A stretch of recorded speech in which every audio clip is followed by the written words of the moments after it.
চলে এলাম বন্ধুরা আবার একটা রেসিপি নিয়ে। দেখো, খারকোল পাতা কেটে আমি ধুয়ে নিয়েছি। তারপর কড়া বসিয়ে দিলাম, পরিমাণ মতন তেল দিয়ে দিলাম। দিয়ে এবার খারকোল পাতাগুলো কিন্তু তেল গরম হলেই দিয়ে দেব। দিয়ে তাতে পরিমাণ মতন লবণ, হলুদ আর কাঁচা লঙ্কা দিয়ে দেবো। তোমরা যে যেরকম খাবে সেরকমভাবেই দেবে।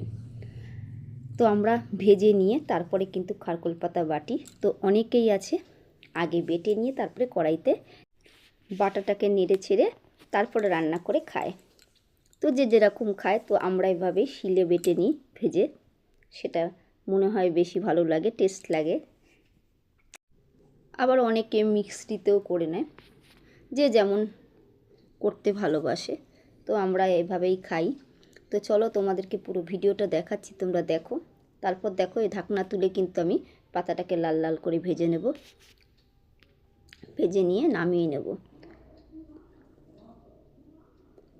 দেখো, লাল লাল করে ভাজা হয়ে গেছে।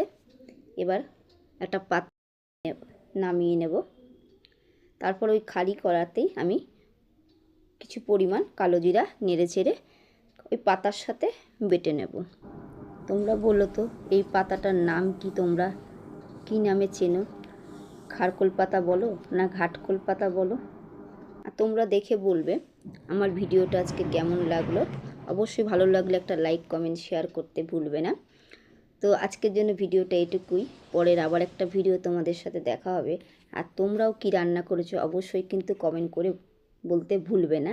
তো চলো, টাটা, বাই বাই।